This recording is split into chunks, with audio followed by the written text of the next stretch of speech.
الحمد لله وكفى والسلام على عباده الذين اصطفى أما بعد فأعوذ بالله من الشيطان الرجيم بسم الله الرحمن الرحيم كتب عليكم الصيام كما كتب على الذين من قبلكم لعلكم تتقون وقال في مقام آخر الذين يكنزون الذهب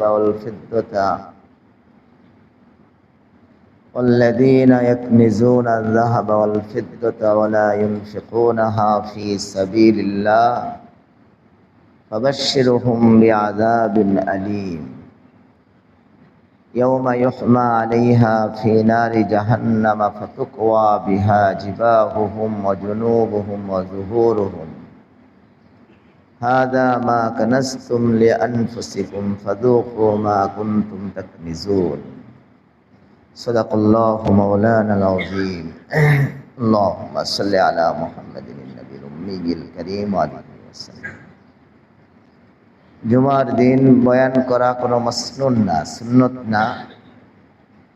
জুমার খুতবা এটাই বড় বয়ান।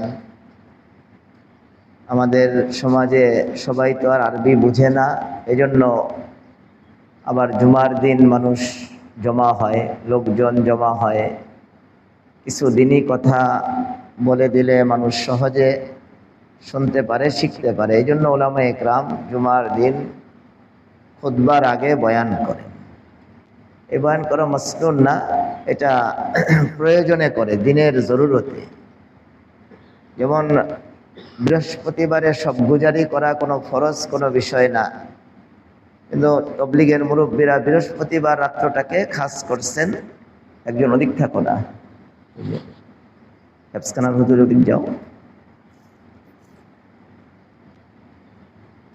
বৃহস্পতিবারে মানুষের ছুটি হয়, অফিস আদালত ছুটি হয়, গিয়ে সব গুজারি করাটা সহজ হয়।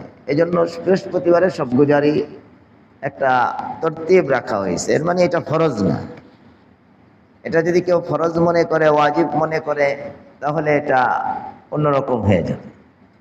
এরকম জুমার আগে যে বয়ান করে, এটাও ওলামায়ে কেরাম কেউ ফরজ ওয়াজিব মনে করে বয়ান করে না। এটা দিন পৌঁছানোর স্বার্থে, দিন পৌঁছানোর উদ্দেশ্যে এই বয়ানটা করা হয়।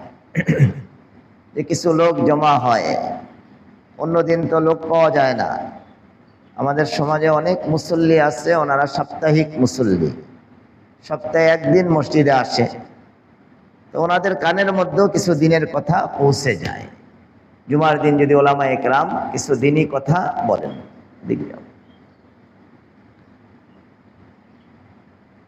এজন্য আমরা ওলামাদের মজলিসে শুধু এই জুমার দিনের দিনকেই খাস করব না, যে জুমার দিন আইসা আমরা কিছু বয়ান শোনা যাইব। জুমার দিন আসলে কিছু বয়ান শুনবো, অন্য আর মসজিদেই আসি না। ওলামাদের যখন মজলিস হয়, এটা মাগরিবের পরে হোক, এশার পরে হোক, জোহরের পরে হোক, জুমার আগে হোক, ওই মজলিসগুলিতে আমরা উপস্থিত হওয়ার চেষ্টা করব, দিনই আলোচনা শুনতে থাকব। আল্লাহ কোরআনে কারীমের মধ্যে বলছেন, ওয়াযাক্কির ফাইন্নায যিকরা তানফাউল মুমিনিন। হে রাসূল, আপনি দিনের কথা আলোচনা করেন। দিনের আলোচনা মুমিনের উপকার পৌঁছায়। ইমানদার যত দিনের আলোচনা শুনবে, তত ইমানদারদের ইমানি শক্তি বেড়ে যাবে। এজন্য আমরা ইমানি আলোচনার থেকে এখন দূরে সরে গেছি, দিনই মুযাকারা থেকে আমরা দূরে সরে গেছি। দিনই আলোচনা আমরা শুনি না, আমাদের দিল আবাদ হয় না। আমাদের দিলের মধ্যে দুনিয়া প্রবেশ করে, খুব দুনিয়া ঢুকতে থাকে। আল্লাহ তাআলার খৌফ, খশিয়ত এগুলি বের হয়ে যায়। তখন আমাদের থেকে অনেক বড় বড় গুনাহ প্রকাশ পায়। অনেক বড় বড় গুনাহ, ছোট ছোট গুনাহও আমরা ছাড়তে পারি না। বড় গুনাহ তো ওগুলির উপর মানুষ আসক্ত হয়ে থাকে। ছোট ছোট গুনাহ, চোখের গুনাহ, যেটা একটু চেষ্টা করলে পারা যায়, জবানের গুনাহ একটু চেষ্টা করলেই ছাড়া যায়, এগুলিও আমরা ছাড়তে পারি না। ওই যে ওলামাদের মজলিস ছেড়ে দিচ্ছি আমরা। যেন হযরত লুকমান হাকিম আলাইহিস সালাতু ওয়াস সালাম উনি ওনার ছেলেকে ওসিয়ত করেছিলেন যে তুমি ওলামাদের মজলিসকে আবশ্যক করবা, ওলামাদের মজলিসে বসবে। লাভ কি হবে?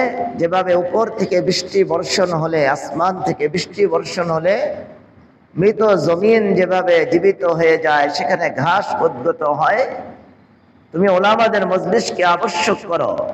তাহলে তোমার যদি দিল মারাও যায়, গুনাহ করতে করতে তোমার দিল যদি মৃত হয়ে যায়, মারাও যায়, আল্লাহ তাআলা এই মৃত দিলকে ওলামাদের মজলিসে বসার বরকতে জিন্দা করে দিলেন। এই জন্য আমাদের উচিত হলো বেশি বেশি দ্বীনি মজলিসে, দ্বীনি মুযাকারার মধ্যে উপস্থিত হওয়া। যখন অন্তরের মধ্যে ইবাদতের শৌক আসে, উলামায়ে ইকরাম লিখছেন, মুফাসসিরিনে ইকরাম, মুহাদ্দিসিনে আযম, যে যখন অন্তরের মধ্যে ইবাদতের আগ্রহ আমাদের আসে, ওই সময় খুব ভালো করে ইবাদত করো। ওই সময় তুমি ইবাদত থেকে ফিরে থেকো না। ইবাদতের আগ্রহ আসছে, তুমি ইবাদত করলা না, তুমি ঘোরাঘুরি করলা, এখন মনে চাইছে যে একটু 2 রাকাত নামাজ পড়ে কি বন্ধুর সাথে গল্পে বসে গেলা, মোবাইল নিয়ে বসে গেলা। আমাদের আকাবিরগণ বলেন, যখন তোমার অন্তরের মধ্যে ইবাদতের আগ্রহ আসে, তখন তুমি ইবাদত করতে থাকো। এই ইবাদতের এই আগ্রহটার উদাহরণ হলো মেহমানের মতো। কিসের মতো বলেন? মেহমানের মতো। আমার বাড়িতে একজন মেহমান আসছে, আর আমি ওনাকে দেখে যদি বলি যে তোমার আর সময় নেই আমার বাড়িতে আসার, তুমি এখন আসছো, তোমার রান্না করে খাওয়াইতে হইব, আমার কত কষ্ট হবে, আমি মুখ কালো করে যদি রাখি, এই মেহমান আর কোনোদিন এই বাড়িতে আসবে? মেহমান বাড়িতে আসলে মেহমানের সাথে যদি ভালো ব্যবহার করা হয়, মেহমানের হক আদায় করা হয়, তাহলে মেহমান আবার আসবে। আর মেহমান তো বরকত নিয়ে আসে। মানুষের অন্তরের মধ্যে যে ইবাদতের যে আগ্রহ, এটা হলো মেহমানের মতো। আপনার অন্তরের মধ্যে আল্লাহ তাআলা ইবাদতের আগ্রহ ঢেলে দিচ্ছেন। আপনি যদি এই আগ্রহটার কদর করেন, আপনি যদি এই আগ্রহকে কাজে লাগিয়ে আপনি ইবাদত বন্দেগী বাড়িয়ে দেন, ওই যে মেহমানের কদর করলে যেমন মেহমান বারবার আসে, আপনার অন্তরের মধ্যে যে ইবাদতের আগ্রহ আসছে, এটার যদি আপনি কদর করে ইবাদত করা বাড়ায় দেন, তাহলে এই ইবাদতের আগ্রহ আল্লাহ তাআলা আপনার অন্তরে বাড়িয়ে দিবেন।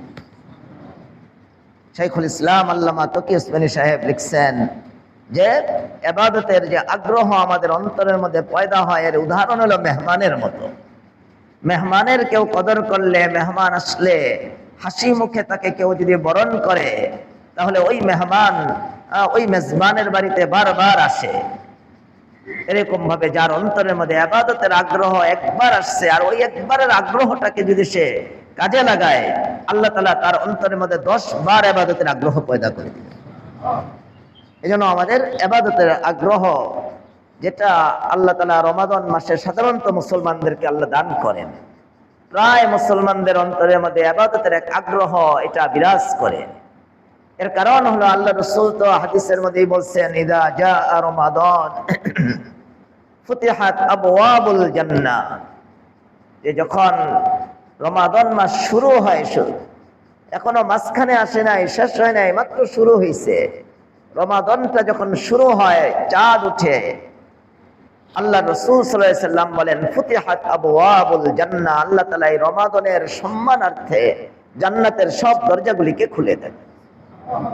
আর এই জান্নাতের হাওয়া, জান্নাতের এসির দরজা যদি খুলে দেওয়া হয়, এসি রুমের পাশে গিয়ে যদি আপনি দাঁড়ান, আপনি বাহিরে, কিন্তু ভিতরের এসির হাওয়া ঠান্ডা আপনার গায়ে দেখবেন অনুভব হয়। জান্নাতের দরজা তো আল্লাহ খুলে দিচ্ছেন।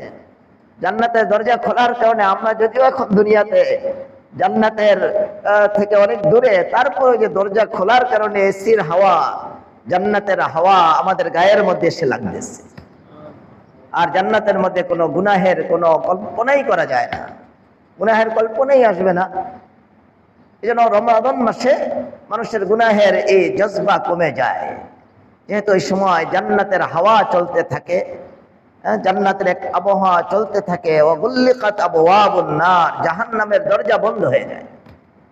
এটা আপনার নিজেরাও অনুভব করবেন। রমজানের আগের দিন আর রমজানের দিন থেকে দেখবেন আবহাওয়ায় যেন পরিবর্তন লাগে, শরীরের মধ্যেই যেন কেমন একটা ভাব লাগে। রমাদান মাস শুরু হওয়ার থেকেই শরীরের কন্ডিশন, আপনার সার্জেল ট্যাবলেট 2টা করে খেতেন, এখন আর খেতে হয় না। গ্যাস্ট্রিকের কষ্ট কমে গেছে, শরীরের অবস্থা ভালো, মনের অবস্থা ভালো, আত্মিক অবস্থা ভালো, হাত উঠাইলেই চোখ দিয়ে পানি আসতেছে। কালকেও দেখলাম অনেক ভাই সারা রাত্রই প্রায় আল্লাহর কাছে কাঁদছেন, সারা রাত্র আল্লাহকে ডাকছেন, সারা রাত্র আল্লাহকে স্মরণ করছে। এই যে ইবাদতের শৌক ঝোঁক বেড়ে গেছে, এর বড় কারণ জান্নাতের দরজা খুলে গেছে, জাহান্নামের দরজা বন্ধ হয়ে গেছে। আর আল্লাহ রাসূল বলেন সুফিদাতিশ শায়াতিন, আমাদের চিরশত্রু যে শয়তান, আল্লাহ তাআলা তাকে বন্দী করে রেখে দিয়েছে। আল্লাহ বন্দী করে তাকে রাখার কারণে আমাদের ওই যে গুনাহের জজবা অন্তরের মধ্যে পয়দা তো সেই করত, সেই তো আমাদেরকে গুনাহের প্রতি বেশি উদ্বুদ্ধ করত। আর এখন সে তো আটকা, যার কারণে গুনাহের তারপরও যে কিছু গুনাহ হয়ে যায়। ওই যে 11 মাস সে তো আমাদের পিছনে মেহনত করছে। আপনি সাইকেল চালায়া, অনেকক্ষণ সাইকেল চালায়া কিছুক্ষণ আবার পা বন্ধ করে রেস্ট নিতেছেন, কিন্তু সাইকেলের চাক্কা চলতেছে। 11 মাস শয়তান আমাদের পিছনে খারাপ অসপসা ঢালার মেহনত করছে। এখন যদিও বন্ধ, 11 মাসের ধাক্কা কিন্তু বন্ধ হয় না। 11 মাসের ধাক্কা এখনো কিছু গুনাহ হয়ে যায়, এখনো গীবত হয়ে যেতে চায়, এখনো চোখের গুনাহ হয়ে যেতে চায়, এখনো জবান খুলে যেতে চায় মানুষের বদনাম করার জন্য। ওই 11 মাসের মেহনতের কারণে শয়তান 11 মাস মেহনত করছে আমাদের উপর। এজন্য আমরা বাকি সময় একটু খুব হেফাজত করব। আল্লাহ কোরআনে বলছেন যে আমি রোজা তোমাদেরকে দান করছি তোমরা যেন আমার মুত্তাকি বান্দা হয়ে যেতে পারো, আমার মুত্তাকি পরেজগার বান্দা হয়ে যেতে পারো। আমার নাফরমান বান্দা হয়ে এটা তো কোনো লাভ নেই। নাফরমানের জন্য বলছে যে 2টা জাহান্নাম আল্লাহ রাখছে। নাফরমানের জন্য আল্লাহ জাহান্নাম কয়টা রাখছে? জাহান্নাম ফিদ দুনিয়া ও জাহান্নাম ফিল আখিরাহ। যারা নাফরমান, যারা আল্লাহর হুকুমের অবাধ্যকারী, তাদের একটা জাহান্নাম এই দুনিয়াটাই হয়ে যাবে। এই দুনিয়াকে আল্লাহ তাদের জন্য এক জাহান্নাম বানায় দিবে। দুনিয়ার জীবন আল্লাহ তাআলা সুখে রাখবেন না, দুনিয়ার জীবনকে আল্লাহ তাআলা সুখ দিবে না। পিছনে যাও মোহাম্মদ, পিছনে। দুনিয়ার জীবনটাকে আল্লাহ তাআলা অসুখী করে দিবেন, দুনিয়ার জীবনকে আল্লাহ তাআলা অশান্তিময় করে দিবেন। একটা হলো জাহান্নাম ফিদ দুনিয়া, দুনিয়াটাকে আল্লাহ তাআলা নাফরমানের জন্য এই দুনিয়াকে আল্লাহ তাআলা জাহান্নাম বানায় দিবেন। আর বড় জাহান্নাম তো জাহান্নাম ফিল আখিরাহ, আখিরাতের জাহান্নাম তো আছেই। এজন্য আল্লাহ আমাদেরকে বলেন কুতিবা আলাইকুমুস সিয়াম কামা কুতিবা আলাল্লাযীনা মিন ক্বাবলিকুম লাআল্লাকুম তাত্তাকুন। যে বান্দা রোজা রাখো, এই রোজা রাখলে আমার কোনো আলাদা লাভ নেই, লাভ তোমাদের যে আমি তোমাদেরকে মুত্তাকি বান্দা বানায় দিব। তোমাদের অন্তরের মধ্যে অটোমেটিক তাকওয়া চলে আসবে তুমি যদি রোজা রাখো। তুমি যদি রোজা ঠিক মতো রাখো, তোমার অন্তরের মধ্যে আমার ভয় চলে আসবে। যখন আল্লাহর ভয় কোনো বান্দার মধ্যে আসে, তখন ওই বান্দা সব গুনাহ থেকে বাঁচতে পারে। আপনি ঘুষ থেকে বাঁচতে পারবেন যদি আপনার অন্তরে আল্লাহর ভয় থাকে।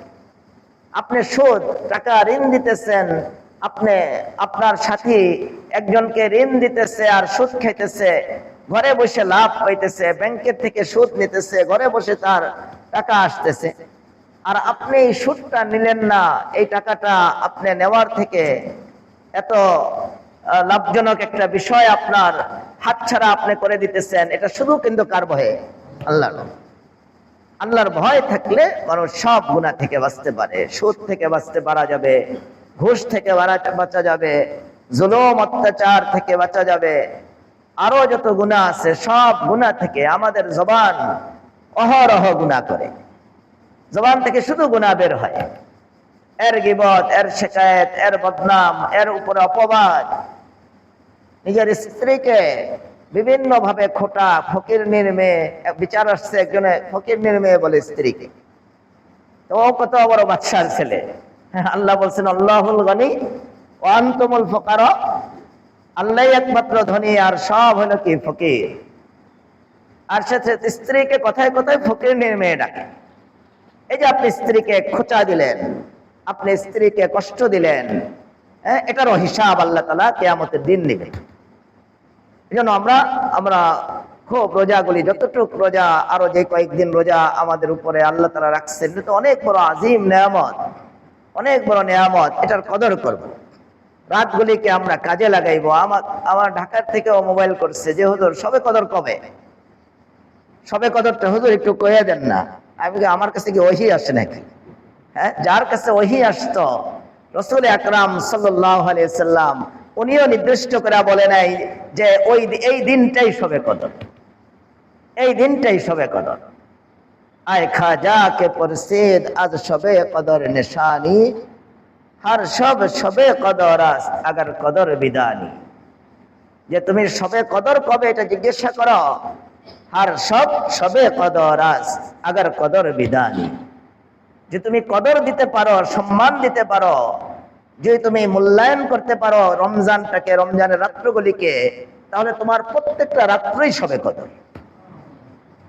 আর যে মূল্য দিতে পারে না, সে সবে কদরের রাত্রেও সে অবমূল্যায়ন করবে। সবে কদরের রাত্র যদি সে জানতে পারে, ওই রাত্রেও সে নেট চালাবে, গুনাহ করবে, ওই রাত্রেও সে চোখের গুনাহ করবে। এজন্যই আল্লাহ তাআলা সবে কদরকে এটাকে অনির্দিষ্ট করে রাখছেন, যে আল্লাহর বান্দা সবে কদর এত দামি রাত্র, এই রাত্রে যদি সে গুনাহে লিপ্ত হয়, আল্লাহ নারাজ হয়ে তাকে আযাব দিয়ে দিতে পারেন। আল্লাহ নারাজ হয়ে আযাব দিতে পারেন। ফেরেশতারা হয়তোবা দরখাস্ত করবে যে আল্লাহ সবে কদরের রাত্রে আপনার এই বান্দা গুনাহ করতেছে, তাকে ধ্বংস করে দেয়। আল্লাহ তো আরহামুর রাহিমিন, আল্লাহ আমাদের জন্য সুযোগ রাখছে, আল্লাহ এটা বলার সুযোগ রাখছে যে ফেরেশতারা যেন আমাদের এই দরখাস্ত করতে না পারে যে ধ্বংস করে দেই। যদি দরখাস্ত করে, আল্লাহ বলবে আমার বান্দা তো জানে না আজকে যে সবে কদর, আমার বান্দা তো জানে না আজকে সবে কদর, জানে না যেখানে গুনাহ করছে, আর শাস্তি দিও না। এই সবে কদরটাকে আল্লাহ তাআলা যে অনির্দিষ্ট করে রাখছেন, এটাও আল্লাহ তাআলার একটা রহমত। এটা যদি নির্ধারণ করে দিত, তাহলে অনেক বান্দা আছে যারা গুনাহ না করে থাকতেই পারে না, যারা গুনাহ না করে থাকতে পারেই না, গুনাহ অহরহ করে, তাদের উপর আযাব চলে আসে। এই জন্য আমরা বাকি দিনগুলি ইনশাল্লাহ ভালো করে রোজার হক আদায় করব, জবানকে হেফাজত করব, চোখকে হেফাজত করব, কানকে হেফাজত করব, শরীরের সব অঙ্গ প্রত্যঙ্গকে হেফাজত করে পেটকেও হেফাজত করব। ইফতার খাওয়ার সময় হিসাব নিকাশ করে খাইব। সুদে লিপ্ত, ঘুষে লিপ্ত সেই ব্যক্তি আপনাকে ইফতার খাওয়াই দিল, আর আপনি ইফতার খেয়ে ফেললেন, সারা দিনের রোজার নূর আলো আপনি নষ্ট করে ফেললেন। সারা দিনের রোজার নূর আলো নষ্ট হয়ে যাবে। আপনি যদি হারাম মাল, হারাম উপার্জনের টাকা দিয়ে ইফতার কিনে ওই ইফতার আপনি ভক্ষণ করেন, বা হারাম টাকা দিয়ে কেউ ইফতার আপনাকে খাওয়াই দিল, তাহলে সারা দিনের রোজা রেখে যে নূর, যে আলো আপনার অর্জন হয়েছিল, আপনার অন্তর যে আলোকিত হয়েছিল, সেটাই নষ্ট হয়ে যাবে। এই জন্য চোখ হেফাজত করতে হবে, জবানকে হেফাজত, কান হেফাজত করতে হবে, পেট হেফাজত করতে হবে। যেমন তা পেটের মধ্যে ঢুকানো যাবে না। তখন আপনার রোজা হবে, এই রোজাটা কবুল হবে। এই রোজার দ্বারা আপনি আল্লাহ পর্যন্ত পৌঁছতে পারবেন। হাদিসের মধ্যে আসছে, কিয়ামতের দিন রোজা আল্লাহ তাআলার কাছে রোজাদারদের জন্য সুপারিশ করবে যে আল্লাহ, এই ব্যক্তি আপনাকে খুশি করার জন্য রোজা রাখছে, আল্লাহ আমি রোজা, আল্লাহ রোজাকে কথা বলার তৌফিক দিবেন। তখন আল্লাহ তো সব পারেন। হাদিসের মধ্যে আসছে, রোজাদারের জন্য রোজা সুপারিশ করবে, আল্লাহ সেই সুপারিশকে কবুল করবে, তাকে জান্নাত দান করবে। এই জন্য আমরা রোজা সুন্দর রাখবো। হযরত ওসমান রাদিয়াল্লাহু তাআলা আনহু উনি বলতেন, রমাদান মাস যেভাবে রোজার মাস, রমাদান মাস ওইভাবে যাকাতেরও মাস, এটা যাকাত আদায় করারও মাস। আপনি অন্য মাসে যাকাত আদায় করলেও সওয়াব পাবেন, আপনার ফরজ আদায় হয়ে যাবে, কিন্তু এই মাসে আপনি যদি যাকাতটা আদায় করে দেন, অন্য মাসে আদায় করলে যা সওয়াব পাবেন তার 70 গুণ বেশি সওয়াব পেয়ে যাবেন। এজন্য ওসমান রাদিয়াল্লাহু তাআলা আনহু বলতেন, যেভাবে রমাদান মাস রোজা রাখার মাস, ওইভাবে রমাদান মাস যাকাত আদায়ের মাস। যেন আমরা যাকাত আদায় করব। অনেকে আমরা যাকাত নিয়ে অনেক বেপরোয়া, অনেকে তো আছে যাকাত দেয়ই না। সে আরো উল্টা পাল্টা কথা বলে যে আমি মাথার ঘাম পায়ে ফেলে আমি টাকা কামাই আর যাকাত দিয়ে দিব, আমার টাকা দিয়ে দিব আরেকজনকে। হ্যাঁ, একজন ডাক্তার মনে করেন প্রেসক্রিপশন করতেছে, একজন ইঞ্জিনিয়ার বিল্ডিং এর ড্রয়িং করতেছে, এই বিল্ডিং এর ড্রয়িং করতেছে ইঞ্জিনিয়ার, সে কলমের খোঁচায় টাকা ইনকাম করতেছে। বলেন এটা কি কলমের খোঁচায় না ব্রেনের শক্তিতে? ব্রেনের শক্তিতে।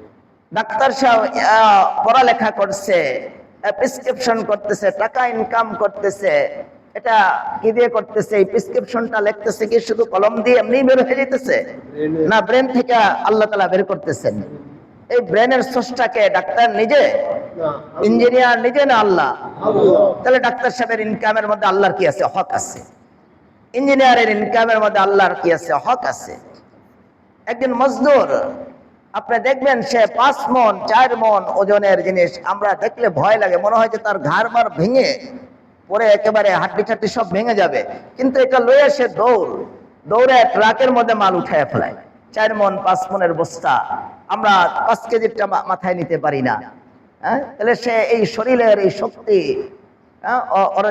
এটাকে ব্যবহার করে সে টাকা ইনকাম করতেছে। এই শরীরের শক্তিটাকে সে নিজে সৃষ্টি করছেন, আল্লাহ সৃষ্টি করে দিয়েছেন বলবো। তাহলে সে তার ইনকামের মধ্যে আল্লাহ তাআলার কি আছে? হক আছে। আল্লাহর চাওয়ার কি আছে? হক আছে। এজন্য আমরা যে ইনকামই করতেছি এটা তো সব আল্লাহর আতিয়া। কেউ ব্রেন খাটিয়ে, কেউ শক্তি খাটায়া, কেউ এটা কইরা, কেউ ওইটা কইরা, সব কিছুর মূলে হলো আল্লাহর কুদরত। আপনার দোকানের মধ্যে গ্রাহক আসতেছে, এখানে একজন বসা আছে ব্যবসায়ী, উনি ছোট ব্যবসা দিয়ে শুরু করছে, এখন বড় ব্যবসায়ী হয়ে গেছে। উনি আমারে খালি প্রতি বছর বলে যে হুজুর এত বেশি গ্রাহক, যে মানে এটা অনেক বেশি আর কি। শুধু এখানেই আইসা অনেক আগে, এখন জানি না, 25,000 30,000 টাকা অল্প টাকা দিয়ে ব্যবসা শুরু করছে, 25-30,000 টাকা এখানেই দান যাকাত দিত অনেক আগেই। আজকেও আসছে দেখি বসা আছে এখানে। পাশেই আবার দোকান আছে, কিন্তু ওই দোকানে গ্রাহক কম যায়। এই যে গ্রাহক এক দোকানে লাইন ধরছে, একই মাল একই দাম, এক দোকানে গ্রাহক বেশি, আরেক দোকানে গ্রাহক কম। বলেন এই গ্রাহকটারে কে পাঠায়? বলেন। আমি একদিন পরীক্ষা করছি, আমি মাধবদী গেছি, আমার আম্মা তখন ওইখানে থাকতো, আমি তো এখানে, এখন তো আম্মা আমার কাছে। আম্মাকে দেখতে গেছি, 2টা দোকান দেখে, ওই যে ইয়ের মধ্যে কি কয়, ভ্যান গাড়ির মধ্যে ওই যে এগুলি কি তোকমা, ইসুফগুলের ভুসি, আরো কি জানি পথ্য জাতীয় জিনিস বিক্রি করতেছে। 2-3 দোকান মাধবদী বড় মসজিদের সামনে খালি জায়গা ছিল, খালি জায়গার মধ্যে একটা ছাত্র আমার সাথে ছিল, বড় ছাত্র। আমি বললাম এটা এগুলি কিনো আম্মার জন্য। একটা দোকানের মধ্যে গ্রাহক অনেক ভিড়, 20-50 জনের কম হবে না, আরেকটা একেবারে খালি, 1-2 জন আছে, আর এই 1-2 জনও চলে যাইতেছে। আমি তাকে পাঠাইছি, আমারও তো তাড়াহুড়া, চলে আসতে হবে আবার। আমি চিন্তা করছি যে টাকা দিচ্ছি, তাকে তো আর বলে দেই নাই যে এই দোকানে যাও ওই দোকানে যাও। চিন্তা করছি একই তো মাল, একই দাম, কাছাকাছি দোকান, এখানে আর ওইখানে, যেখানে গ্রাহক কম সেখানেই তো তার যাওয়ার কথা। দেখলাম দৌড় দিয়ে ওই যেখানে গ্রাহক কম ওইখানেই যাইতে নিল। অর্ধেক যাওয়ার পরে ব্রেক করে আবার সে ওই যে দোকানে ভিড় বেশি, 20-30 জন লোক, 50 জন লোক, এই সিরিয়ালে যে ওইখানে দাঁড়ায় অনেকক্ষণ পরে মাল নিয়ে আইছে। আমি বোকা নাকি তুমি ওই খালি দোকানটা থুইয়া ওইটার মধ্যে কেন? যাইতে তো নিচ্ছিলাম, অর্ধেক যাওয়ার পরে কেন যে ব্রেক করে ফেললাম আমিও বুঝি নাই। পরে আমি ওইখানে গিয়ে আবার মাল কিনলাম। বলেন এই যে ব্রেক করাইয়া ওদিকে ওই দোকানে পাঠায় দিল, এটা কে করছে? বলেন। তাহলে গ্রাহক কে পাঠায়? তাহলে আল্লাহ আমাদের ব্যবসার, আমাদের দোকানের মধ্যে গ্রাহক আল্লাহ পাঠায়। তাহলে এখানে কি আমাদের এই সম্পদের মধ্যে কি আল্লাহর চাওয়ার কোনো হক নাই? বলেন। আল্লাহ জানেন যে আমরা দুর্বল, আমরা লোভী, বেশি চাইলে দিব না, আমরা দিব না। আল্লাহ জানেন আমাদের দুর্বলতা, আল্লাহ আমাদের সৃষ্টি করছে, আল্লাহ জানেন না? এখন আল্লাহ জানে যে এটা লোভী বান্দা, অনেক লোভী, মানুষের লোভ অনেক বেশি। যেহেতু লোভ বেশি, সে দিবে না বেশি, যা 2.5% দিবে। 1 লক্ষে মাত্র কত টাকা? 2.500 টাকা। 1 লক্ষে মাত্র 2.500 টাকা। আপনি 97,500 টাকা আপনার থেকে যাবে 1 লক্ষ টাকা থেকে যাকাত দেওয়ার পরেও।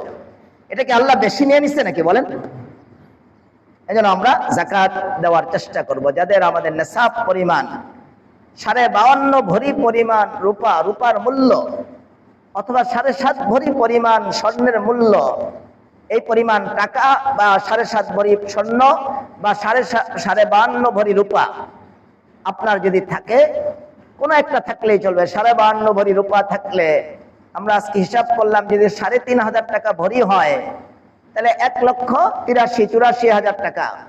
গত বছর 70,000 60,000 টাকা হইলেই জাকাত চলে আসছে। এবছর তো এগুলির দাম বেড়ে গেছে। 52.5 ভরি রূপা বা রূপার মূল্য টাকা, মনে করেন 1,83,000 বা 84,000 টাকা যদি আপনার কাছে স্টক থাকে, জমা থাকে, বা ব্যবসার পণ্য যদি আপনার স্টক থাকে, বা এই পরিমাণ স্বর্ণ অলংকার আপনার কাছে যদি 1 ভরি স্বর্ণ থাকে, 1 ভরি স্বর্ণের মূল্য এখন প্রায় 2.5 লক্ষ টাকা। আর আপনার কাছে শুধু 1 ভরি স্বর্ণ থাকলে তো আর জাকাত আসবে না। 1 ভরি স্বর্ণ, তার সাথে যদি 1 ভরি বা আধা ভরি রূপা থাকে, বা 1,000 টাকা 500 টাকা আপনার জমা থাকে, তাহলে আপনার জাকাত চলে আসবে। কারণ আপনার এই 500 টাকা আর ওই 2.5 লক্ষ টাকা, এই দুইটা যদি আপনি মিলান, 52.5 ভরি রূপার যে মূল্য 1,83,000 টাকা, এর চেয়ে আরো অনেক বেশি হয়ে গেছে। আপনার জাকাত ওয়াজিব হয়ে যাবে। যদি আপনার শুধু স্বর্ণ থাকে তাহলে 7.5 ভরি থাকতে হবে। শুধু স্বর্ণ আছে, রূপা নাই, টাকা নাই, কিছু নাই, শুধু স্বর্ণের উপরে জাকাত আসতে হলে 7.5 ভরি পরিমাণ হইলে আপনার জাকাত আসবে। আপনার স্বর্ণ নাই, ব্যবসার কোনো পণ্য নাই, টাকা পয়সা নাই, শুধু রূপা আছে, তাহলে 52.5 ভরি রূপা থাকতে হবে, তাহলে আপনার জাকাত আসবে। আর আপনার স্বর্ণ আছে 1 ভরি, রূপা আছে 1 ভরি, তাহলে দুইটার মূল্য বের করতে হবে। দুইটার মূল্য বের করে যে দেখা যায় 52.5 ভরি রূপার যে মূল্য 1,83,000 টাকা, এই পরিমাণ যদি দাম হয়ে যায় দুইটার মিলাইয়া, তাহলে আপনার উপরে জাকাত চলে আসে। বা আপনার ব্যবসার পণ্য যদি এই পরিমাণ স্টক থাকে, এটা আপনার জাকাত দিতে হবে। আমরা অনেকে আসি জাকাত দেই না, আর অনেকে আসছি জাকাত দেই তাও হিসাব করি না। হিসাব ছাড়া এমনি একটা আন্দাজ একটা দিয়ে দেই। আন্দাজ করে আপনি যদি জাকাত দেন, তাহলে ওই আন্দাজ করে আপনি জাকাত দিলে যদি বেশি দিয়ে দেন তাহলে তো আদায় হয়ে গেল। কিন্তু যদি আপনি কম দেন, আপনার হিসাব ছাড়া আপনি জাকাত আসছে আপনার 5 লক্ষ টাকা, আপনি দিচ্ছেন 4.5 লক্ষ টাকা, 50 মনে করছেন যে 4.5 লক্ষ টাকাই মনে হয় আসছে, ধারণার উপরে দিয়ে দিলেন। এই যে 50,000 টাকা কম দিলেন, এটা আপনার মাল ধ্বংসের একটা কারণ হয়ে দাঁড়াইতে পারে। আল্লাহ রাসূল সাল্লাল্লাহু আলাইহি সাল্লাম দোয়া করছেন, বদদোয়া করছেন, আল্লাহুম্মা আতি মুনফিকান খলফা, আল্লাহুম্মা আতি মুনফিকান খলফা ওয়া আতি মুমসিকান তলফা। আল্লাহ রাসূল যারা যাকাত দান করেন তাদের জন্য দোয়া করেছেন, যারা যাকাত দেয় না তাদের জন্য আল্লাহ রাসূল বদদোয়া করেছেন, আল্লাহুম্মা আতি মুনফিকান খলফা। আল্লাহ যারা আপনার রাস্তায় খরচ করে, যারা যাকাত দেয়, সদকা দেয়, আল্লাহ এই যাকাত সদকা দানকারীদের মালকে আল্লাহ আপনি আরো বাড়িয়ে দেন। ওয়া আতি মুমসিকান তলফা।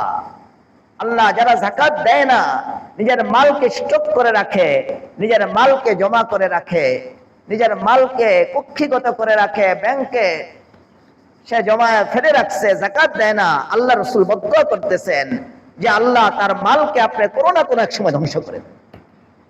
দেখবেন অনেক উপরে উঠে যায়, 17 কোটি টাকার মালিক, 1000 কোটি টাকার মালিক, এক সময় সে একেবারে নিঃস্ব হয়ে যায়, তার হাতে কিছু থাকে না, ফকিরের মতো হয়ে যায়, মিসকিনের মতো হয়ে যায়।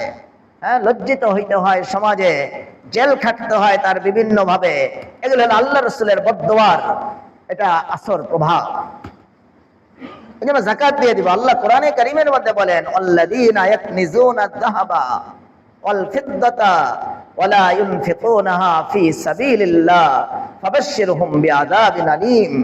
আল্লাহ কোরআনে কারীমের মধ্যে বলেন, যারা স্বর্ণ, রূপা, এরকম ব্যবসার পণ্য, টাকা পয়সা জমা করে রাখে, যাকাত দেয় না, এটা হিসাব করে ওই যে 40 ভাগের 1 ভাগ 2.5%, লাখে 2,500 টাকা, এই যাকাতটা যারা দেয় না, আল্লাহ বলতেছেন যে তাদেরকে, হে রাসূল আপনি তাদেরকে যন্ত্রণাদায়ক শাস্তি যে আমি কিয়ামতে তাদেরকে যে দিব, এটার খবর তাদেরকে জানিয়ে দেন। কি শাস্তি দিবে আল্লাহ বলেন, ইয়াউমা ইউহমা আলাইহা ফি নারি জাহান্নামা ফাতুকওয়া বিহা জিবাহুহুম ওয়া জুনুবুহুম ওয়া যুহুরুহুম হাদা মা কানাসতুম লিআনফুসিকুম ফাযুকু মা কুনতুম তাকনিজুন। আল্লাহ কিভাবে শাস্তি দেবেন? আল্লাহ বলতেছেন, তুমি যে স্বর্ণ, যে রূপা বা টাকা ব্যাংকে জমা করে রাখছিলে, আমি কিয়ামতের দিন এগুলিকে উপস্থিত করব। বলেন আল্লাহ কি উপস্থিত করতে পারবেন এগুলি? আল্লাহ আপনার এই আমার শরীর যেটা মাটির সাথে মিশে যাবে, এটাকে আল্লাহ তাআলা আবার যদি উপস্থিত করতে পারে, আল্লাহ আমাদের মাল দৌলতকে উপস্থিত করতে পারবে না? আল্লাহ তো সব কিছুর উপরে কাদের। এক সময় তো আমরা কিছুই ছিলাম না মিয়া, এখন তো একটা অবয়ব আছে আমাদের। আমাদেরকে দ্বিতীয়বার, প্রথমবার আল্লাহ তাআলা প্রথমবার সৃষ্টি করা, কোন জিনিস প্রথম সৃষ্টি করা কঠিন, দ্বিতীয়বার ওইটার মতো আরেকটা জিনিস বানায় নেওয়া এটা কি সহজ? তা আল্লাহ তাআলা প্রথমবারের যেহেতু আমাদেরকে মিসাল ছাড়া আল্লাহ আমাদেরকে বানায় ফেলছেন, এখন তো আমাদের ফটোকপি, মারা যাওয়ার পরে হলো তো আল্লাহর কাছে ফটোকপি হলো আছে, আল্লাহর ইলমে সব আছে। আর আগে তো আমরা একেবারে কিছুই ছিলাম না, আমরা কোনো আমাদের অস্তিত্বহীন ছিলাম। এখন তো আমাদের একটা অস্তিত্ব আছে, এই অস্তিত্বটাকে আবার ফিরে আনা এটা তো আল্লাহ তাআলার জন্য অনেক সহজ। আল্লাহ তাআলা তো অস্তিত্ব ছাড়াই অস্তিত্ব দিয়েছিলেন আমাদের, আর এখন তো অস্তিত্ব আইসে গেছে, এটাকে আবার দ্বিতীয়বার পুনরায় এটাকে আবার নিয়ে আসা, এটা আল্লাহ তাআলার জন্য তো একেবারেই সহজ। কঠিনটাই সহজ, তার সহজটা তো আরো সহজ। আল্লাহ বলেন, ইয়াওমা ইউহমা আলাইহা ফি নারি জাহান্নামা ফাতুকওয়া বিহা জিবাহুহুম ওয়া জুনুবুহুম, যে কিয়ামতের দিন আমি তোমাদের ওই মালগুলিকে আমি উপস্থিত করব, স্বর্ণকে, চাঁদিকে, ব্যাংকে টাকা যে ফেলায় রাখছো, যাকাত দাও নাই, বা মানুষের কাছে তোমার ঋণ ছিল তুমি পাইতা। আমরা অনেকে মনে করি যে অমুকের কাছে আমি 5 লক্ষ টাকা পাই, এটার মনে কি দিতে হবে না, যাকাত দিতে হবে না, আপনার ওটারও যাকাত দিতে হবে। যদি সে অস্বীকার না করে, এটা উদ্ধারের সম্ভাবনা থাকে, তাহলে ওইটার যাকাত আপনার ফিলহাল বর্তমানে দিতে হবে। আর যদি বর্তমানে না দেন, যখন উদ্ধার হবে তখন অতীতের সব বৎসরের যাকাত দিতে হবে। 5 বছর পরে আপনার উদ্ধার হয়েছে, ওই ঋণের টাকাটা, আপনি একজনের কাছে ঋণ পাইতেন 5 লক্ষ টাকা, 5 বছর পরে উদ্ধার হয়েছে, এই 5 বছর পরে আপনি এই টাকাটার যখন যাকাত দিবেন, এই যাকাতটা আপনার পুরা 5 বছরেরই দিতে হবে। এই জন্য উচিত হলো, ভালো হয়, উত্তম হয়, আপনার কাছে আমি 5 লক্ষ টাকা পাই, আমি প্রতি বছরই ওইটা যাকাত দিয়ে যাওয়া। নাহলে উদ্ধার যখন হবে তখন তো পুরা অতীত 5 বছরের পুরাটা দিতে হবেই। একসাথে যখন এতগুলি টাকা দেখবো, ওই যে আমরা তো লোভী, তখন আবার কষ্ট আসতে পারে মনের মধ্যে, যে এতগুলি টাকা যাকাত দেবো, আর প্রতি বছর দিয়ে গেলে এতটা আমাদের মনের উপরে চাপ পড়তো না। এজন্য যদি আমরা এই যাকাতগুলি না দিই, আল্লাহ তাআলা কিয়ামতের দিন এই মালগুলিকে, আল্লাহ বলতেছেন, জাহান্নামের আগুনে আমি এগুলিকে উত্তপ্ত করব, গরম করব, করে আমি তাদের এই গালের মধ্যে, তাদের 2 পার্শ্বে, পাজরের এই 2 পার্শ্বে, তাদের গালের মধ্যে, কপালের মধ্যে এগুলি দিয়ে আমি সেক দিব। এজন্য আমাদের যাকাত দিতে হবে। আমরা যাকাতটা হিসাব করে করে আমরা যাকাত দিয়ে দিব। আমার একজন বন্ধু এতেকাফে বসছে, এখানে বসে নাই, নরসিংদীতে বসছে। উনি আছে 17 পৃষ্ঠা 18 পৃষ্ঠা, উনি ওই যে ছোট ছোট মাল, একটা কলম, এই কলমটার মূল্য লেখা পরে হিসাব করে পরে যাকাত ওরা পরে আমার কাছে টাকা নিয়ে আসছে। অনেক টাকা যাকাত আসছে, বড় ব্যবসায়ী। আমার কাছে যতটুকু নিয়ে আসছে, পরে বললো, হুজুর এইভাবে বের করছি হুজুর।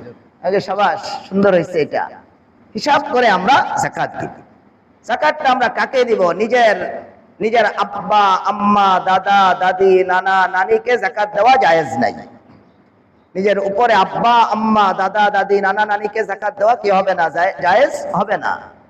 নিজের ছেলে, মেয়ে, নাতি, নাতনিকে যাকাত দেওয়া জায়েজ হবে না। আপনি আপনার ভাই, যদি আপন ভাই গরিব, যাকাত খাওয়ার উপযুক্ত, মিসকিন, সম্পদ নাই, কষ্টে আছে, আপনি আপনার ভাইকে যাকাত দিতে পারবেন। নিজের ছেলেকে, ছেলের ছেলেকে, মেয়েকে, মেয়ের ছেলে মেয়েকে যাকাত দিতে পারবেন না। কিন্তু ভাই বোন যদি গরিব থাকে, তাদেরকে যাকাত দিতে পারবেন। চাচা মামা যদি গরিব থাকে, তাদেরকে আপনি যাকাত দিতে পারবেন। এভাবে আরো আত্মীয় স্বজন, খালাম্মা, ফুফি, ফুফা, ওনাদেরকে তো দেওয়া যাবেই। গরিব মিসকিনকে আমরা যাকাত দিব। ওদিন আসছে, হুজুর যাকাত দেই, খুব গরিব, হুজুর খুব গরিব ছিলাম, আসছে কিনা আমি জানি না, আমার সব বয়ানে আসে। নরসিংদী থেকে আসছে, হুজুর রমজানের প্রথম শুক্রবারে, মনে করছে আজকেও মনে হয় বয়ান হবে। আমি রমজানে তো বয়ান করি না। উনি আসছেন বয়ান শোনার জন্য, পরে বললো, হুজুর একেবারে গরিব ছিলাম, এক দোকানে চাকরি করতাম, কাজ করতাম, বের করে দিছে, ওই দোকান থেকে বের করে দিছে, কিচ্ছু নাই হাতে। আমার বোন, ওই বোনের ছেলেটা এই মাদ্রাসায় পড়ে, বোন বিধবা, বোনের কাছে মাত্র 60,000 টাকা ছিল। আমার ডেকে নিয়ে বলছে যে তুই তো নিঃস্ব, আমিও একেবারেই সহায় সম্বলহীন, আমার স্বামীও মারা গেছে, এই 60,000 টাকা আমার কাছে আছে, তুই এটা নিয়ে ব্যবসা কর। ছোট ভাইকে দিছে। বলতে গিয়া উনি কেঁদে দেওয়ার মতো বলছে যে হুজুর, এই আমার এই গরিব বোন আমাকে 60,000 টাকা দিছে, এটা দিয়ে আমি ব্যবসা শুরু করছি। তা আমাকে বললো যে হুজুর, আল্লাহ তাদের বরকতে আমারে এমন বরকত দিছে, আমি কয়েকটা টাকা হুজুর আপনাকে আপনার মাদ্রাসায় যাকাত দিতে আইছি। আমি মনে করছি কয়েক টাকা, 500 টাকা, কয়েক টাকা হুজুর আপনার এখানে দেবো, আর কয়েক টাকা অন্য জায়গায় দেবো। পরে রিসিট আনাইলাম, পরে দেখলাম 70,000 টাকা শুধু এইখানেই যাকাত দিলেন।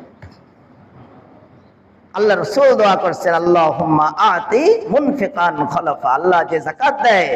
সে তখন আমাকে একটা কথা বললো যে হুজুর, 60,000 টাকা দিয়ে ব্যবসা শুরু করছি, যখন আমার হাতে মাত্র 30,000 40,000 টাকা জমা হয়েছে, যাকাত তো ওয়াজিব হয় নাই, নেশাব পরিমাণ হয় নাই, কিন্তু আমি ওলামাদের কাছ থেকে যাকাতের বরকতের কথা শুনছি। আমি ওই 20,000 30,000 টাকা যখন আমার মাত্র অল্প অল্প জমা হইতো, তখন আমি ছোট ব্যবসায়ী, তখন থেকে আমি যাকাত দেওয়া শুরু করছি। এই যে আল্লাহ তাআলা আমার ব্যবসার মধ্যে বরকত দান করছেন, হুজুর এখন আপনার মাদ্রাসায় শুধু 70,000 টাকা, অন্য জায়গায় তো আরো দিবে, আল্লাহ জানেন তার ব্যবসা কত টাকা লাভবান সে হইতেছে, আল্লাহ ভালো জানেন। একমাত্র সেই 70,000 টাকা দিয়ে গেছে। আমার এখানে গত পরশু দিন 5 লক্ষ টাকা যাকাত দিয়ে গেছে, পাঠায় দিছে। বাহিরে উনি ঘুরে ঘুরে ঘুরা ওই যে ফেরি কইরা মাল বিক্রি করতো, ডাইকা ডাইকা, অনেকে ডাইকা ডাইকা মাল বিক্রি করে না, ছোট ছোট মাল, খেলনা, এই সে এগুলি বিক্রি করে, বা মজা ছোট বাচ্চাদের বিক্রি করে। সেই লোক এখন এত ধনী, আমার এই মসজিদের মধ্যেই শুধু 20 লক্ষ টাকা খরচ করছে এই ছাদের উপরে, দ্বিতীয় তলার ছাদে। তারপর আবার বলে গেছে, হুজুর আমি কিন্তু হুজুর টাইলসটা পুরাটা আমি চেষ্টা করবো, আমি পুরাটাই করতে, আমারই কিন্তু জানাবেন, আমি জানাইতে পারবো না। কাউকে 5 লক্ষ টাকা শুধু আমাকে মোবাইল করছে যে কত টাকা হুজুর গত বছর যা দিছি ওই পরিমাণ দেবো, না আরো বেশি দেবো, না কম দেবো। আমি বলছি যা মনে চায় তা দিও, যা মনে চায় তা দিও, আমি অঙ্ক বলে দিতে পারবো না, বেশি দাও কম দাও এটা বলতে পারবো না। পরে 5 লক্ষ টাকা পাঠায় দিচ্ছে। এরপরে তো বৎসরের মাঝখানে আরো 10-15 লক্ষ টাকা পাঠাতে থাকেই, অথচ ফেরি কইরা মাল বিক্রি করত সেই লোক, সেই পরিবার আজকে এত ধন সম্পদ যে এক মাদ্রাসায় শুধু 5 লক্ষ টাকা যাকাত। আমি বললে 50 লক্ষ টাকা এখানে যাকাত দিই, বিশ্বাস করে মহব্বত করে, কিন্তু আমি বলি নাই, আমার মুখ দিয়ে এটা কম বের হয়। এই জন্য আমরা যাকাতটা ঠিক মতো আদায় করে দিব। যারা নিঃস্ব গরিব, তো ওই লোক আমাকে বললো যে হুজুর আমার কিছু আত্মীয় আছে অনেক গরিব, কিন্তু তাকে যাকাত দিলে সেই যাকাতের টাকাটা নিয়ে নেশা খাইবে। তা আমার রুচিতে বাধা দিচ্ছে, যেন হুজুর আমি আপনার কাছে জিজ্ঞাসা করতে আসছি, আমি যাকাত দিও না, যাকাত দিলে যাকাত আদায় হয়ে যাবে, কিন্তু যাকাত দিও না রে। ও যাকাত, এই যাকাতের মাল নিয়ে যেহেতু সে নেশা করবে, নেশা খাবে, সিগারেট পান করবে, আরো খারাপ নেশা খাবে, বা খারাপ জিনিস একটা ব্যবহার করবে, গুনাহের একটা টেলিভিশন একটা কিনা নিয়ে আসবে, এর যাকাত দিও না। এর যাকাত দিলে তো তুমি গুনাহের মধ্যে সহযোগিতা করবে। যাকাত দেওয়ার সবচেয়ে বড়, সবচেয়ে সুন্দর জায়গা হলো আমাদের এই দারুল উলুম দেওবন্দ। দেওবন্দের তরজের যে কওমি মাদ্রাসাগুলি আছে, এই কওমি মাদ্রাসাগুলিতে হাজার হাজার গরিব ছাত্রদেরকে পড়ানো হয়। ওস্তাদরা, শিক্ষকরা বাপের স্নেহ দিয়া, বাপের শাসন, মার স্নেহ, মার আদর দিয়া এতিম গরিব মিসকিন এদেরকে যদি কওমি মাদ্রাসার ওলামায়ে কেরাম না পড়াইতো, এরা কেউ ডাকাত হইতো, কেউ খুনি হইতো, কেউ রাহজান হইতো, কেউ নেশাখোর হইতো, দেশের পরিস্থিতি অনেক খারাপ হয়ে যেত না? একটা বড় একটা সংখ্যার একটা জনগোষ্ঠীকে, গরিব জনগোষ্ঠীকে কওমি মাদ্রাসার ওলামায়ে কেরাম আদর করে, স্নেহ করে, বাপের স্নেহ, বাপের শাসন, মার আদর দিয়া পড়াইয়া তাদেরকে বড় বড় আল্লামা, আল্লাহওয়ালা বানায় দেয়। এই ছেলেগুলিকে পড়াইতে গিয়ে কওমি মাদ্রাসার উস্তাদদের মাথা অনেক সময় ঘামাইতে হয়, অনেক সময় এই করতে। আমার এখানে বসা আছে একজন মাওলানা সাহেব, উনি নিজে মাদ্রাসা করছেন, উনি এই মাদ্রাসা চালাইতে গিয়া উনি কয়েক লক্ষ টাকা ঋণগ্রস্ত হয়েছে, নিজের ঋণগ্রস্ত হয়েছে। এখানে বসা আছে, আজকে নামাজ পড়তে আসছে, নরসিংদী শহরে মাদ্রাসা করছেন। আমি ওনার জন্য দোয়া করছি, ইনশাল্লাহ আল্লাহ আপনার ঋণ শোধ করে দিবে। আপনারা আমিন বলেন। আমরা এই যে একজন আলেম, উনি কারো কাছে বলতেছে না, কিন্তু উনি আল্লাহর কাছে বলতেছে, আমার কাছে বলছে। ঢাকাতে উনি ওনার শেখ, ওনার মুরব্বী মাওলানা মাহফুজ সাহেবের কাছে বলছে, আর নরসিংদীতে উনি আমার সাথে যোগাযোগ রাখে বেশি। এই যে একজন আলেম একটা মাদ্রাসা চালাইতে গিয়া ছেলেরা, নিজের মাদ্রাসার গরিব ছেলেরা না খেয়ে থাকবে, এটা সহ্য করতে পারে নাই, নিজে ঋণ কইরা ছাত্রদেরকে খাওয়াইতেছে। বাপের স্নেহ আমাদের কওমি মাদ্রাসার ছেলেরা শিক্ষকের কাছে পায়। তাহলে এই যে এত শত শত হাজার হাজার গরিবদেরকে কওমি মাদ্রাসা পড়াইতেছে, আমাদের এই যাকাতের টাকাগুলি যদি আমরা কওমি মাদ্রাসাগুলিতে, যেখানে লিল্লাহ বোর্ডিং আছে, গোরাবা ফান্ড আছে, এটা আমরা যাচাই করে দিব। যাচাই করে আমরা যেখানে এরকম গরিব ছাত্রদের ব্যবস্থাপনা আছে, আমাদের যাকাতগুলি যদি আমরা দিয়ে দেই, একেবারে সবচেয়ে উত্তম জায়গার মধ্যে আপনার যাকাতটা ব্যবহার। নেশাখোরকে দিয়ে তো লাভ নেই, বেনামাজিকে দিয়ে লাভ নেই। এখন অনেক দলের লোকেরা তারা ফতোয়া জারি করছে কওমি মাদ্রাসায় যাকাত না দেওয়ার জন্য। আসলে এরা প্রকৃত ইসলামী কোন দলই না। এরা ইসলামের কোন নামটাই ইসলাম, উপরটাই ইসলাম, মুখটাই ইসলাম। মূলত তাদের যে ফান্ড, তাদের দলীয় ফান্ডটাকে জমা আরেকটু বাড়ানোর জন্য তারা এই নতুন এক ফতোয়া জারি করছে, কওমি মাদ্রাসায় কি দিয়েন না, যাকাত দিয়েন না। আর কওমি মাদ্রাসার যেখানে লিল্লাহ বোর্ডিং আছে, গোরাবা ফান্ড আছে, গরিব ছেলেদের খাওয়া দাওয়ার দেওয়া হয়, ভরণ পোষণ করা হয়, তিন মিসকিন পালা হয়, ওই জায়গায় যাকাত দেওয়া হলো সবচেয়ে উত্তম, ওইটা বলতেছে যাকাত দিয়ে দিন। এজন্য আমরা কওমি মাদ্রাসাগুলিতে যেখানে আপনার ভালো লাগে, আপনার বাড়ির কাছে সব মাদ্রাসায় কিন্তু লিল্লাহ বোর্ডিং নাই। আপনি যদি চোখ বন্ধ করে যে কোনো মাদ্রাসায় গিয়ে যাকাতটা দিয়ে আসেন, যাকাত আদায় নাও হইতে পারে। আপনি আগে যাচাই করবেন যে হুজুর এখানে কি বোর্ডিং আছে কিনা, বোর্ডিং এ কি গরিব ছেলেরা খায় কিনা, গরিব ছেলেদের ফান্ড আছে কিনা আলাদা। যদি ওস্তাদরা, ওলামায়ে কেরাম তো কখনোই মিথ্যা বলে না, আলহামদুলিল্লাহ। ওলামায়ে কেরাম আপনাকে থাকলে বলবে অবশ্যই আছে। আপনি এটাকে অনেক সময় আমার কাছে অনেক ধনী লোকেরা আসছে, একেবারে মোট করে এমন ভাবে টাকাটা এমনি দিতেছে যেন আমারে দিয়ে দিচ্ছে টাকা। তা আমি তো, এটা কিসের টাকা? যাকাতের টাকা। তা আপনি যাকাতের টাকা কইবেন না, আমি যদি একটা পকেটে ঢুকাই নিতাম, যে এইভাবে দিচ্ছেন মনে হয়েছে কি আমার যেন একটা হাদিয়া দিতেছে। অনেকে আয়েশা বলতেছে হুজুর এটা আপনার জন্য রাখছি হুজুর। পরে আমি জিজ্ঞাসা করছি আমার জন্য কি খাতে ব্যবহারের জন্য রাখছেন? পরে হুজুর যাকাতের জন্য খরচ করেন। আমি আপনি কইলেন আমার জন্য রাখছেন, আর অধিকটা পরে আবার নিয়ত করছেন যাকাত। আমি যদি এখন এটা খেয়ে ফেলতাম বিপদ হইতো না? বলেন, ওর যাকাত আদায় হইতো না, আমার পেট নষ্ট হইতো না, আমার পেটে আগুন ঢুকতো না? এই জন্য আমি কেউ টাকা দিলে আমি আগে জিজ্ঞাসা করি কোন খাতে। আমারে যদি বলে যে আপনারে দিছি, তারপর আবার জিজ্ঞাসা করি আমার এটা কোন নিয়তে দিচ্ছ, আমি তো যাকাত খাওয়ার উপযুক্ত লোক না। এই জন্য আমরা যাকাত দেওয়ার সময় যাচাই করে কওমি মাদ্রাসাগুলিতে আমরা আমাদের যাকাত ইনশাআল্লাহ আদায় করে দিব। আল্লাহ রাসূল দোয়া করছে, আল্লাহুম্মা আতি মুনফিকান খলাফা। আল্লাহ যারা যাকাত দান করে, আল্লাহ আমার ওই উম্মতগুলির মালকে আপনি দিন দিন বাড়িয়ে দেন। আমাদের মাল কমবে না, আমাদের মাল ধ্বংস হবে না। একজন খ্রিস্টান, কথা লম্ব হয়ে যাইতেছে, যেহেতু আপনারা এখানেই বসা, আমরা আর বাহিরে কই যাবো। একজন খ্রিস্টান শেখ জাকারিয়া রহমতুল্লাহ আলাইহি আবৃত্তির মধ্যে লিখছে যে তার মিলের মধ্যে আগুন লাগছে, 3 বার তার কাছে খবর দেওয়া হয়েছে। সাহারানপুর এলাকা ইন্ডিয়ার মধ্যে আবৃত্তির মধ্যে শেখ জাকারিয়া রহমতুল্লাহ লিখছে 3 বার তার কাছে সংবাদ আসছে যে তার মিলের মধ্যে আগুন লাগছে। আর এই খ্রিস্টান বলতেছে যে না, কি লাগে নাই, আগুন লাগে নাই, আমার মিলের তো কোনো ক্ষতি হয়নি। 3 বার খবর আসার পরে 4র্থবার আসছে, কয় স্যার আগুন তো লাগছিল, কিন্তু আল্লাহর কি কুদরত, এটা নিভে গেছে, ফায়ার সার্ভিস লাগে না, এমনি নিভে গেছে। মনে করছিলাম যে মিল আর থাকবে না, সব শেষ হয়ে যাবে। একজনে প্রশ্ন করছে যে আমরা 3 বার আপনাকে বললাম আগুন লাগছে, আর আপনি বলছেন যে না আগুন লাগে নাই, আপনি এরকম নিশ্চিতভাবে কিভাবে বললেন? তখন ওই খ্রিস্টান জবাবে যেটা বলছে, শেখ জাকারিয়া রহমতুল্লাহ আবৃত্তির মধ্যে লিখছে যে আমি মুসলমান আলেমদের কাছ থেকে শুনছি, আমি যদিও খ্রিস্টান, মুসলমান আলেমদের কাছ থেকে শুনছি যারা যাকাত দিবে তাদের মালকে আল্লাহ তাআলা ধ্বংস করবে না।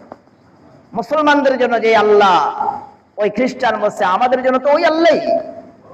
আমি খ্রিস্টান হওয়া সত্ত্বেও আমি ওদিন থেকেই আমার এই মিলের উৎপাদন থেকে যা হয় এটার যাকাত আমি দিয়ে আসতেছি, আর আমি এটা জানি মুসলমানদের আলেমরা মিথ্যা বলতে পারে না, অবশ্যই আমার মালকে আল্লাহ হেফাজত করবে।